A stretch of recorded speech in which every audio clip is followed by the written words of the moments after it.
dhuga ba'umsa obboleessi tokko jijjigaadhaa bilbilanii dhugaa ba'an dhuga ba'umsa cimaadha. Kan fayyisu silas waaqa, kan gargaaru waaqa, kan harka nama qabu waaqa. Kanaaf obboleessi kun bilbilee dhugaa ba'ee gidduutti konneekshiniin nu jalaa cite. Ammas itti deebisnee bilbileetti dhuga ba'umsa tokkoon waaqayyo nama biraan immoo gargaara. Namni biraan gargaarama waanta ta'eef namni hundumtuu dhuga ba'umsa isaa dhaga'uu qaba. Fayyisuu waaqayyoo dhaga'uu qaba. Kan fayyisu waaqa. Mucaa harki isaa laashee waggaa 8 fayyisa. Kan fayyisu waaqa. Kan humna irratti qabu waaqa qofa. Kanaaf waa'ee obboleessa kanaaf waaqayyoon galateeffadhaa. Nan bilbilaa fi sabootee dhuga ba'umsa isaa dhageenyeetu ammas namoonni dhugaa baatan jirra dhaartanii sagalee nu ergaa himoo irratti warri biyya keessaa immoo milikkita yoo nu gootan isinii bilbiluu dandeenya.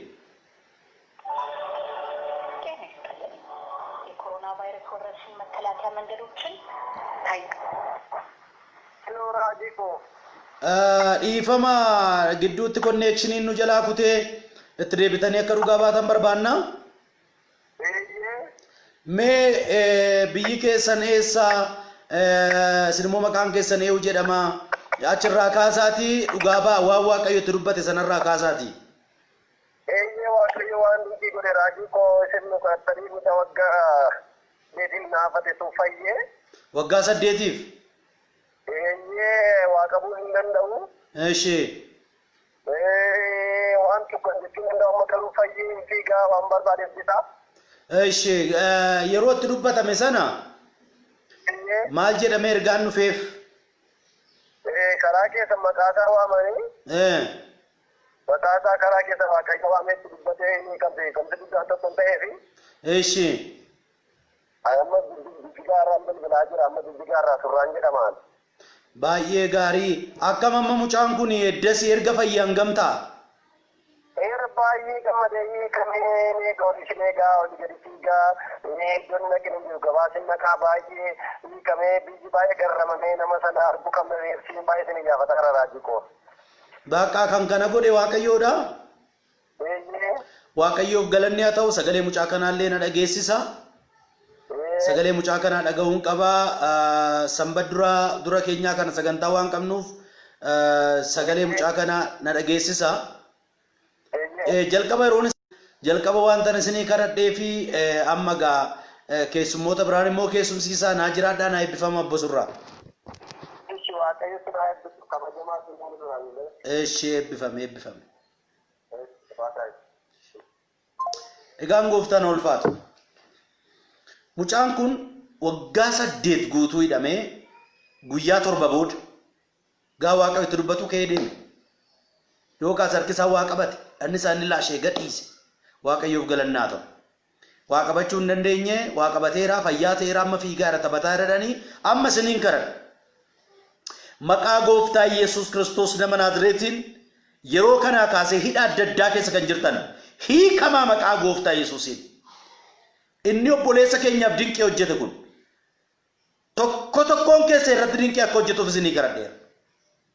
Hiikamaa maqaa gooftaa Yesuus Kiristoosiin afuuraan ta'an hiikamadhaaf yaadame. Afuuraan ta'a makatarra bajii alaboos. Warri bilbiltan immoo bilbiluu dandeessu imoodhaan bilbiluu dandeessu.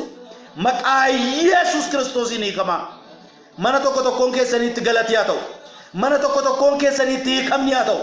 Humna dhiiga Yesuusiin hiikamaa. Makatalubso adiyaa baashee aloobaa. Yesuus ulfaatu.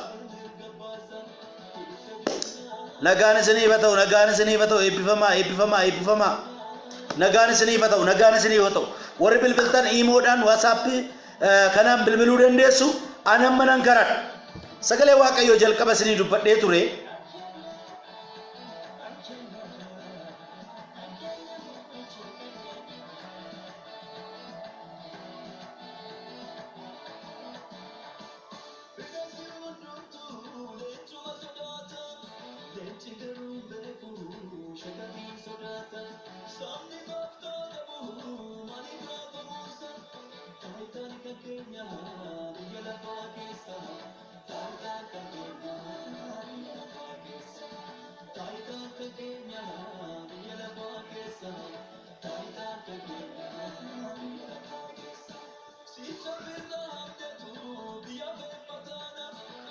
akkaseda Armiyaas 29 lakkoofsa 11 irratti maayidha yaadaan isiniif yaade anuma duwwaatu beekaa innis yaada nagaa fi yaada waan ta'e isin gara fuula duraatti eeggattan isiniif raawwachuuti malee yaada isin balleessu miti yommus isin gara kootti deebitanii maqaa koo hin waammattan ani immoo ana hin kadhattan anis isiniif nan dhagaa sagalee kana gaafalaan waaqayyo saba Israa'el waggaa 70 Baabiloonitti akka isaan booji'aman waaqayyo godhe boojuutti isaan galchee utuu jiru saba kana jala muree yeroo akkasii galtu yeroo akkasii baatoo deewwan guyyaa isaa jala mureera guyyaa isaan boojuu galanis jala mureera jala muree galche bakka guyyaa akkasii baatoo dee waggaa 70 guutuu hidhaatti dabarsee boojuutti dabarsee kenni amma immoo maal jedhe lakkoofsa 11 irratti 29 yaadaan isiniif yaadee anumatu beeka yaadaan isiniif yaadee anuma duwwaatu beeka kan biraan dhaggeeffatina kan biraatti yaada keessan hin kennina yeroo sana raajonni sobduun kaanii jara kana bitaatti galchuu barbaadaniiru warri kaan waggaa kana keessa hiikamta warri kaan waggaa 2 hiikamta raajii akkasii yoo fidanii Ermiyaas xalayyaa barreesse maayidha yaadaan isiniif yaadee anuma duwwaatu beeka jedhe waaqayyo innis yaada isin isa isin gara fuula duraatti eeggattan isiniif raawwachuuti malee yaada isin balleessu miti maalli isaan eeggatan hiikamuu eeggatu isaan birmadummaa eeggatu isaan hidhaa jalaa ba'uu eeggatu isaan kanaaf akka sedeen yaada an isiniif qabu anuma duwwaatu beeka innis yaada isa isin gara fuula duraatti eeggattan isiniif raawwachuuti malee yaada isin balleessu miti jedhe waaqayyo akkasiin jechaa jira yaadan siif qabu anuma duwwaatu beekaa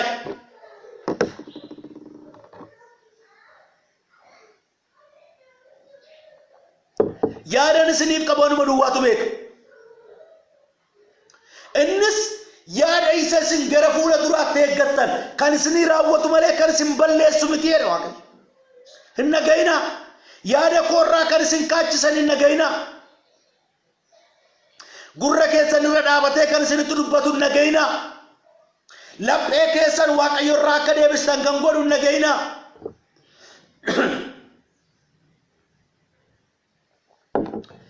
isa isin eeggattan kan isiniif raawwatu jedhe waaqayyo dubbadhaame ofirratti isan eeggat kan naa raawwatu waaqayyo qofaadha isan eeggat kan naa raawwatu waaqayyo isatti barbaaddu kan raawwatu waaqayyo hin nagayina gara raajota sobduu hin nagayina lakkoofsa 10 irratti maal jedha isinitti fakkaata isiniin dubbisa lakkoofsa 10 irratti makkaataa raabachii dhaboos ol deemnee lakkoofsa 10 lakkee waaqayyo akkuma dur dubbadhee ture waggaa 70 mootii Baabilooniif erga hojjettanii booda isin ayyaadadha akkuma dur isin abdachiisee tures gara biyya keessanitti isin deebisa ilaa dhaggeeffadhaa waaqayyo waaqa irraanfatu miti isa dubbate yaadata waaqayyo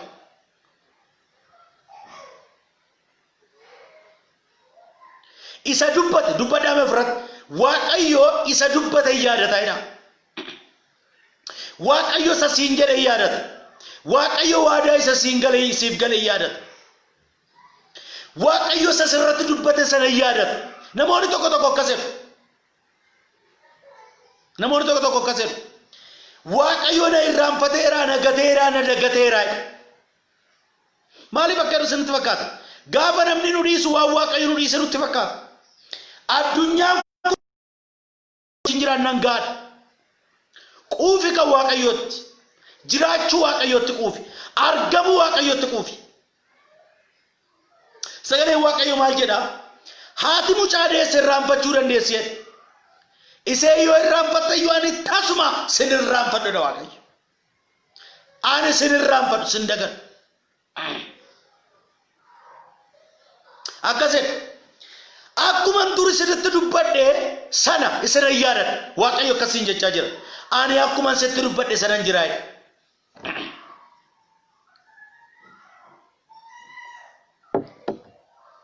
Ani akkuma sirriitti dubbadhe sana hin jiradha Waaqayyo.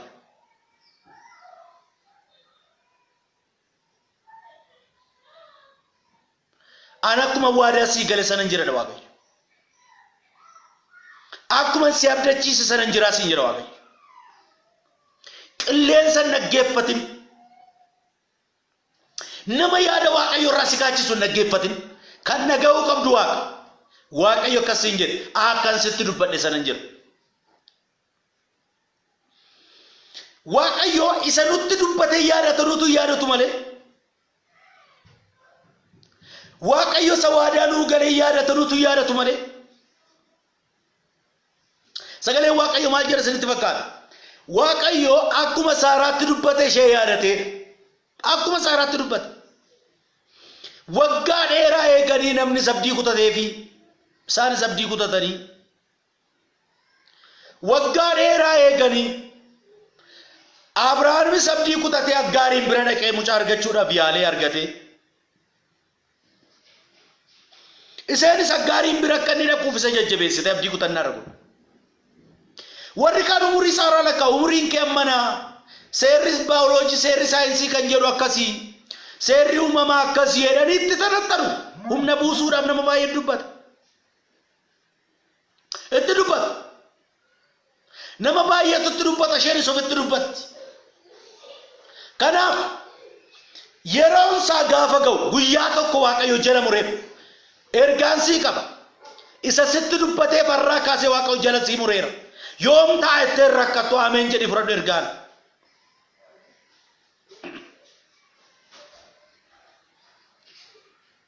Yoom naaf ta'a jettee qara eegaan jiraattu. Guyyaa tokko Abrahaam keessummaa simachuu jaallata. Keessummaa simata.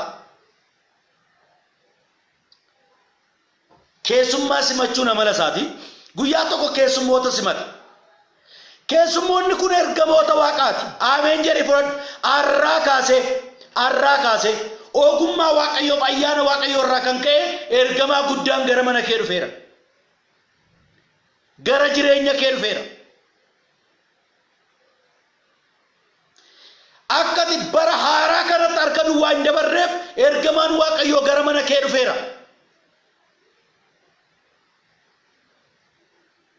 Bara dhufu kanatti ergaan fudhadhu. Bara dhufu kanatti Waaqayyo akkasiin jechaa jira. Bara ammaa kana ji'a 12ffaa akka Itoophiyaatti ji'a 12ffaa guyyaa irraa geesseetti. Yookaas akka faranjiitti guyyaa 27ffaa irra geessee jirti. Ji'a 8ffaa Waaqayyo akka jechaa jira. Harka duwwaa hin dabartu bara haaraatti siin jedha ameen jedhi fudhadhu. Harka duwwaa hin dabartu. Kan nukkuffattan hin fayyitu.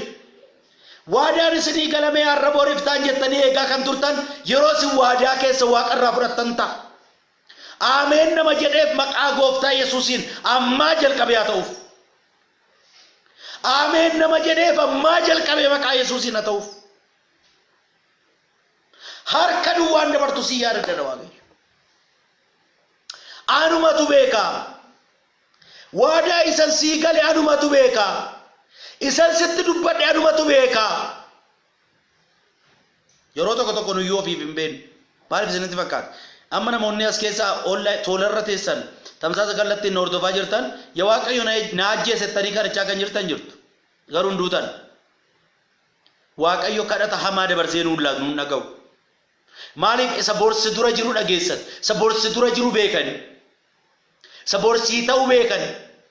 Namni amala isaa keessatti waan gaariin gaafa ta'uuf harka isaa ol kutee gammadee ililcha. Waan hamaan gaafa ta'u immoo guyyaa dhaloota isaa baara. Waan hamaan gaafa ta'u immoo ofii isaa ceephaa. Waan hamaan gaafa ta'u immoo ofii isaa irratti yakka dubbata. Gooftaan ulfaatu. Kanaaf Waaqayyo akkasiin jechaa jira. Yeroon itti aanu galataa. Yaadan isiniif qabanuma yaadan siif qabanuma duwwaatu beeka. Yaadan siif qabanuma duwwaatu beeka. Ani isinirraan fanne qaba. Gooftaan ulfaata. Egaan gara kadhataatti gallaa yeroo muraasa qofan tajaajila. Yeroo kanatti immoo namoonni muraasi gargaaramuu qabu. Torbee keessaas guyyaa 3 qofan gala.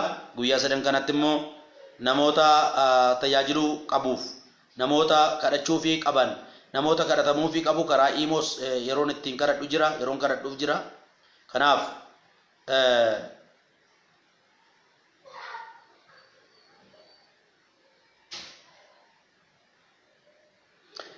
namoonni imoodhaan bilbiluu barbaadan amma bilbiltanii isinii kadhachuu danda'a. WhatsAppii akkasuma kanaan namoonni bilbiltanii akka isinii kadhadhu barbaadan ifam nan labsa tokkoon keessan irratti maqaa Kiristoos Iyesuus nama Naazreetiin namoonni dhuga ba'umsa qabdanis bilbiltanii dhugaa ba'uu dandeessu. Namoonni akka isinii kadhadhu barbaadan immoo imoodhaan bilbiluu dandeessu. Amma anamma asxaa jechan isinii baasa. Maqaa Yesuus Kiristoos waan keedhamee jiru gadaa dhiifamu. Nagaan kee bareeddootti adeemu. Nagaan kee bareeddootti adeemu. Nagaan kee iddoo gadhiise iddootti adeemu. Eebbi kee qabame gadaa dhiifamu. Ameen jedhee ergaa na fudhadhu. Sirrattan labsa. Sirrattan labsa. Maqaa Gooftaa Yesuus Kiristoosin sirrattan labsa. Maqaa Gooftaa Yesuus Kiristoosin sirrattan labsa. Maqaa Gooftaa Yesuus Kiristoosin sirrattan labsa. Jireenya kee irratti nan labsa. Bara kee irratti nan labsa. Hiikamsi amma warreen hordofaa jirtan kun hiikamsi tokkoon keessanii ta'u. Sirratti labseera. Sirratti labseera. Ababaay sirratti labseera. Abarrash sirratti labseera. Maqaa Yesuus Kiristoosin yeroon ittaanu kun immoo yeroo galataa isiniif ta'u. Yeroon ittaanu kun yeroo eebbaa isiniif ta'u. Hiikamsi tokkoon keessaniif akka ta'uuf isinii kadhadheera maqaa Yesuusin. Maqaa Gooftaa Yesuus Kiristoosin. Mahadaraki alauzeba.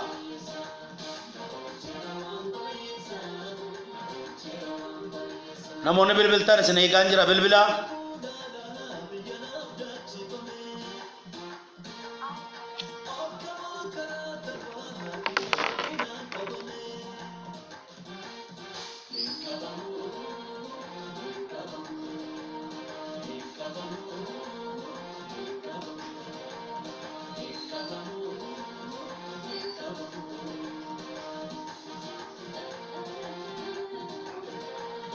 Okay, anu gabung sedih ya de nama nagarat de erga dame jira nanggaradaf rakon injur erga ke senit damu dan de suimo dan nagarat de tani kan kesan guya nama dura kenya jur guya kadhata kabawanta tevi senin karadda la katara bajeda bosa karabadibo rumba radia zati rabashi dabos mahadala ki alabazeta brosa ki alamayania rumba radia sopo roboshi dabo bika tarabazina mo leka sataramayana mosa maqaa Yesuus Kiristoosin dibata guddaa sinirratti waameera.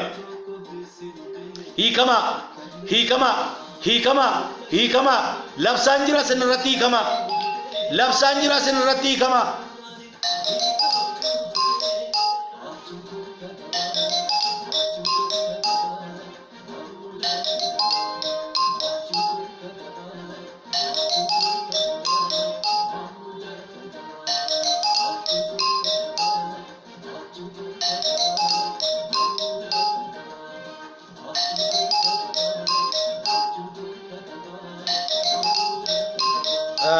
Ifama connection inu rakkisaa jira.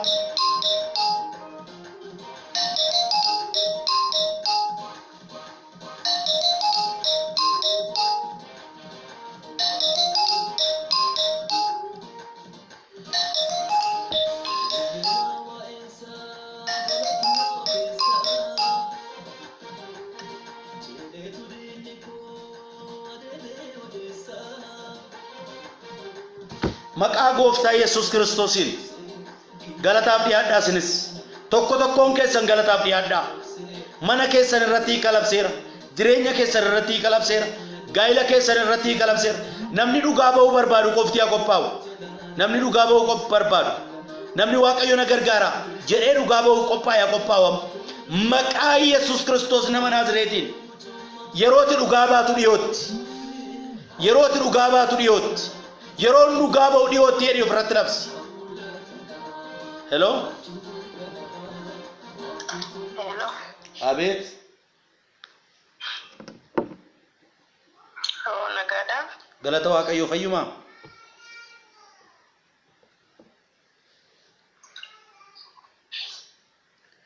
Hello. Kadhatameena kubara galtaa garmale. Okay, maal taate?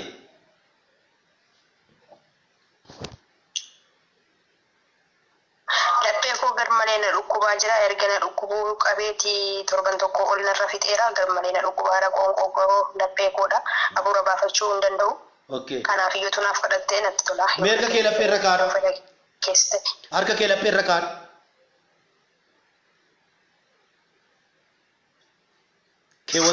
Keewwattee?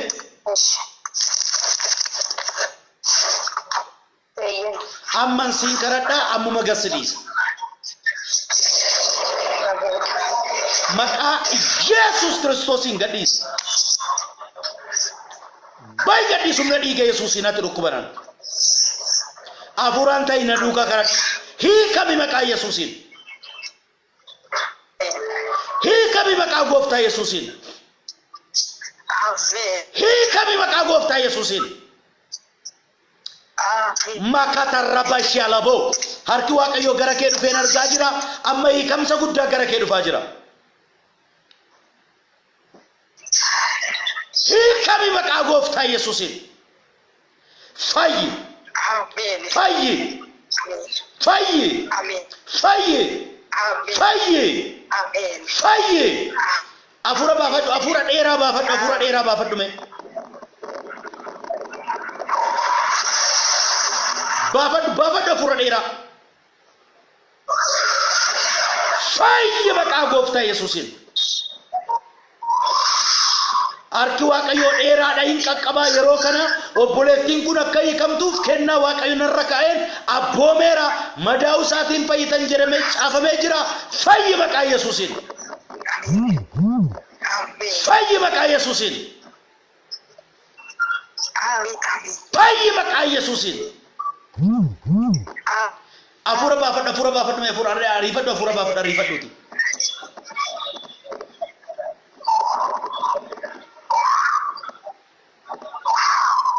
Maal sitti dhaga'amaa jira?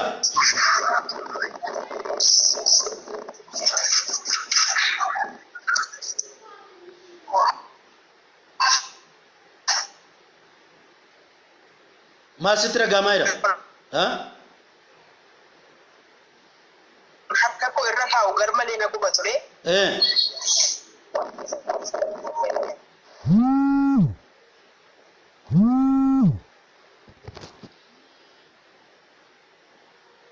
Maal jette?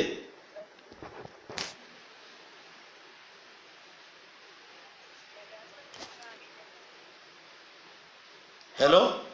Dagaa keessoo gammadaan eebbifame waaqayyo isaa eebbisu. Okay, harka kee si gubaa ture? Harka koo yeroo irra taa'u garmalee na guba ture. Mana gubaa hin jiru. Si dhiiseera? Amma na gubaa hin jiru warra koo irra taa'u eeyyeno. Galanni waaqayyo bato. Erga si dhukkubuu jalqabe ammam? Naannoo torban tokko ol ta'eera nyaata nyaadheenaan daqiiqaa tokko na keessan turu na keessa. Abbaa. Okay, amma akka gootu? Bishaan fuudhiitii kun dhiiga Yesuus jedhii dhugii. Isa booddee bishaanicha erga dhuddee booda nyaata kee nyaadhu sagalee naa ergi. Sagalee naa ergi maal si godhu? Kana booda si keessaan bahu nagaa taateetta nagaan kee raafaadha sirraa dhaabatee rumna dhiiga Yesuusiin. Ameen. Waaqayyo gooftaan isaa. Eessarraa bilbilte?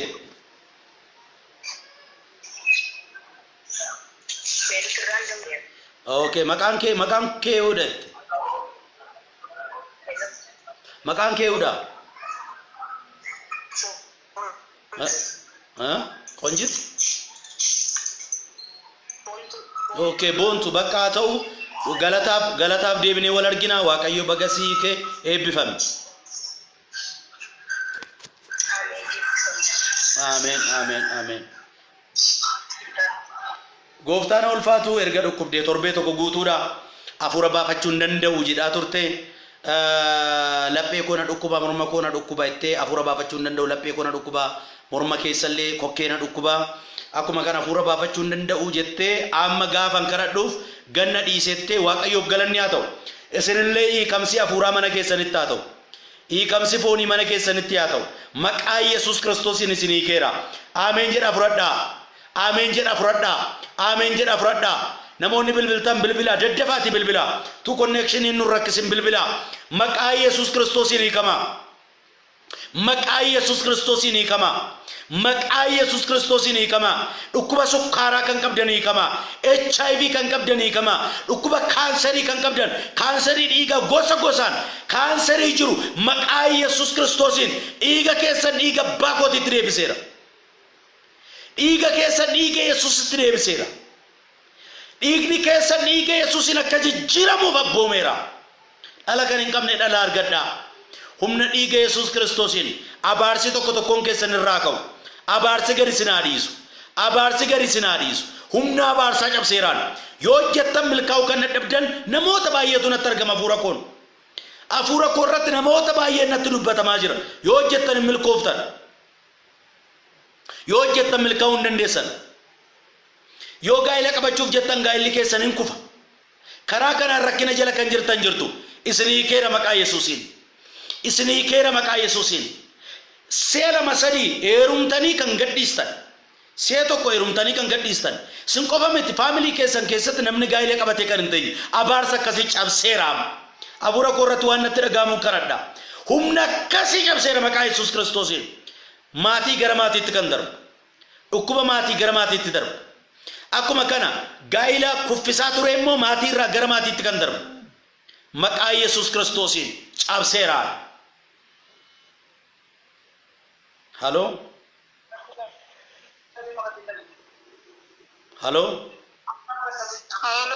Abeet naguma.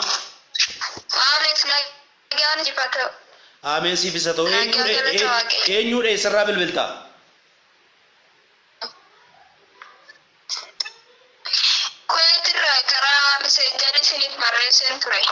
Okay, maal barreessite karaa messenjeriidha?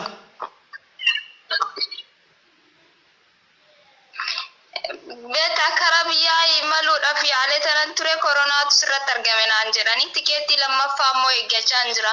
Okay, koronaa sirratti qoratamuufi jechuudha. Okay, amma koronaa sirratti argame maqaan kee eewudha?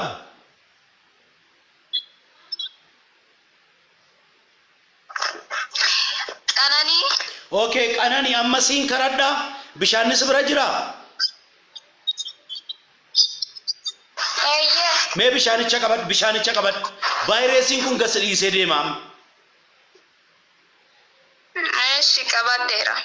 Vaayirasiin kun gas dhiisee deema maqaa gooftaa Yesuus Kiristoosiin nan abbooma. Ameen. Tamsaasa kallattii irra kan jirtan akka obboleettii keenya COVID-19 koronaan qabamtanii kan jirtan illee vaayirasiin isin irratti argamee kan jiru na wajjin amantiidhaan kadhadhaa maqaa gooftaa Yesuus Kiristoosiin dhiiga kee irraa ajjeeseera. Amen. Fayyi maqaa Yesuus Kiristoosiin. Amen. Fayyi maqaa gooftaa Yesuus Kiristoosiin. Fayyi maqaa gooftaa Yesuusiin. Amen. Makatarabasha luzaba. Brosi ali kamantali abo. Abiddi waaqa utuudhaan na kee uffisee jiruun argaa jira.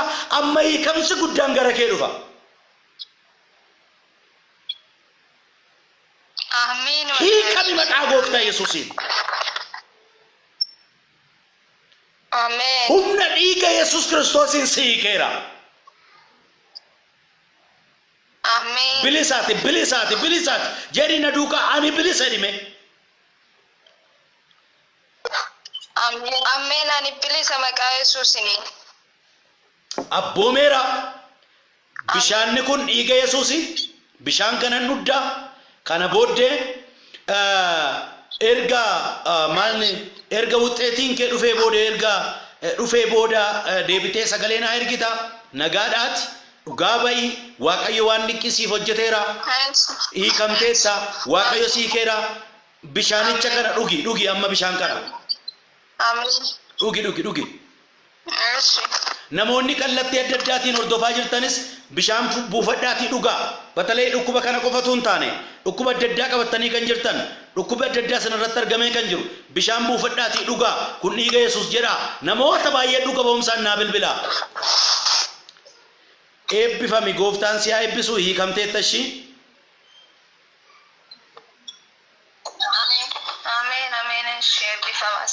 eebbifame gooftaan ulfaatu gooftaan fayyisaadha tokkoon keessan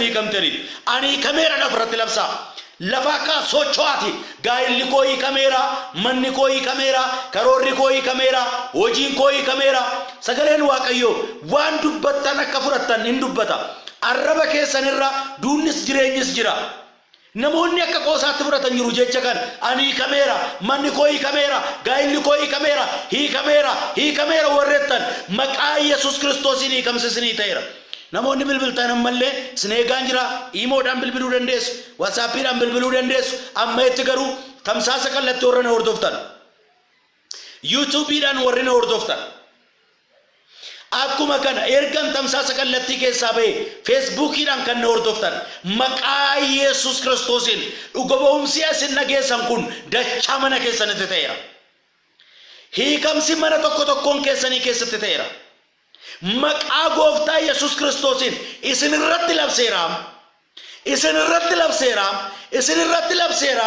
harki waaqayyoo dheeraadha hin qaqqaba mana tokkoon keessanii harki waaqayyoo galeera mana tokkoon keessanii harki waaqayyoo galeera maqaa gooftaa Yesuus Kiristoosiin hiikamaa maqaa Yesuusiin hiikamaa maqaa gooftaa Yesuus Kiristoosiin hiikamaa maqaa gooftaa Yesuus Kiristoosiin abboomeera balbala eenyu tokko cufuu hin dandeenye isin abboomeera waaqayyo ne dinqii hojjetu kun mana tokkoon keessanii keessatti waan tajaajibaa akka hojjetu abboomeera mana tokkoon keessanii keessatti waan taaraan akka ta'u abboomeera gaa'ela keessan irratti waan taaraan akka ta'u abboomeera maqaa Yesuus Kiristoosiin ta'eera waan haaraan naa ta'eera ofirratti labsa ofirratti waan haaraan naa ta'eera ofirratti labsa lokotorroon baarrashii alaabaaziyaboo mahadalaki alaazeen taraba brosaati alaabaashii anamo waanaara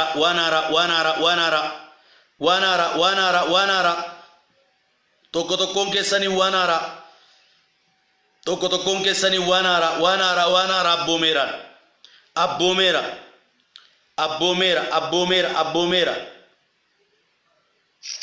nagaa waaqayyoo sinifatu nama waaqayyoo akkam jirtu nagaa keessanii nagaa kooti balata gooftaati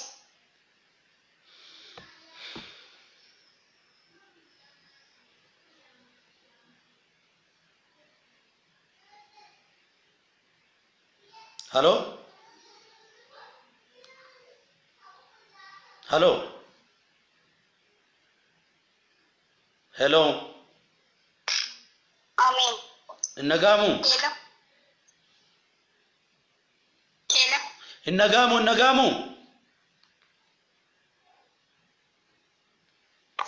Hello? Amen. Siifisa ta'u akkam fayyaa keetii eessarraati? Okay, eessarraati.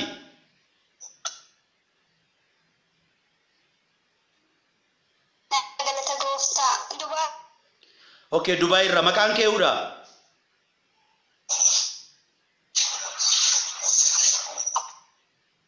Tigistin jedhama.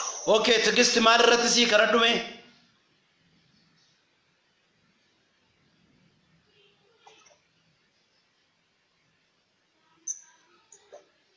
Tigistin jedhama Dubai irra. Okay, maal irratti sii kadhadhu jechaan jira?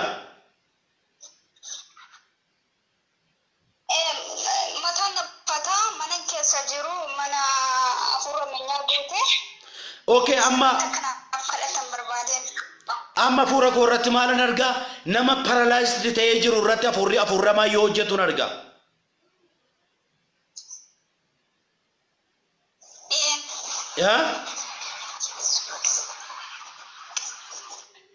Hello.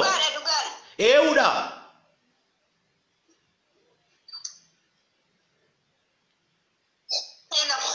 Abet nagamu nama paralyzed ta'ee jiruun argaa.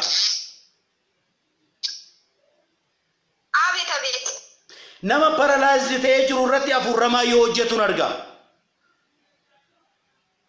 Dhugaadha. Okay, eenyuudha?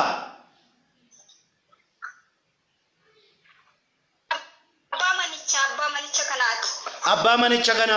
Okay, anaafati messenger ya ta'u imoodha walii wajjin haasofnee beekna kana dur.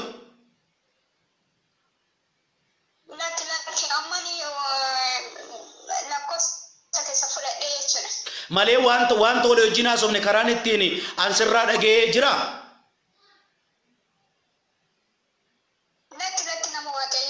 Okay, amma maalin argaa? Waaqayyo gooftaan macaa afuura mana sana keessaa si goolu jira. Yeroo tokko kaanii nagaa si dhowwatani. Baay'ee jeeqamaa jirta. Abjuun kee sirrii miti baay'ee jeeqamaa jirta.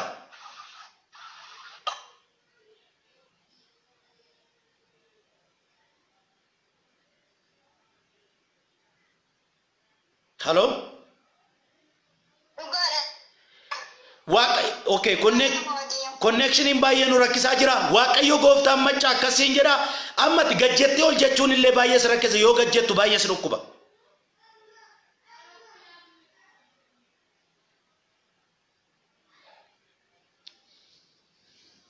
High connection.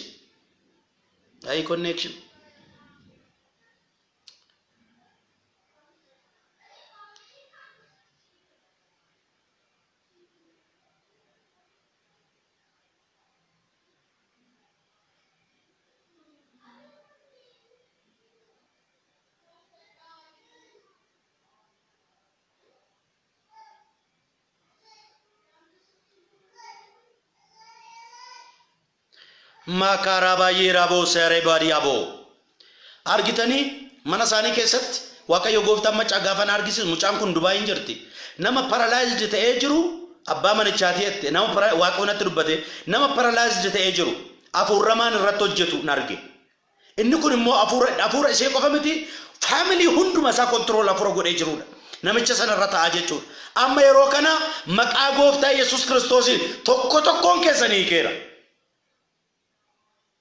Isri keera maqaa gooftaa Yesuusiin. Connection in baay'ee nu rakkisee jira maal akkam godhu. Maharaba jeedabos. Maqaa Yesuus Kiristoosiin obboleettii kana siikamteetti. Isri siikamtaniittu. Maqaa gooftaa Yesuus Kiristoos nama Naazreetiin. Maqaa gooftaa Yesuus Kiristoos nama Naazreetiin. Obboleettiin Dubaay manaa bilbiltee silkii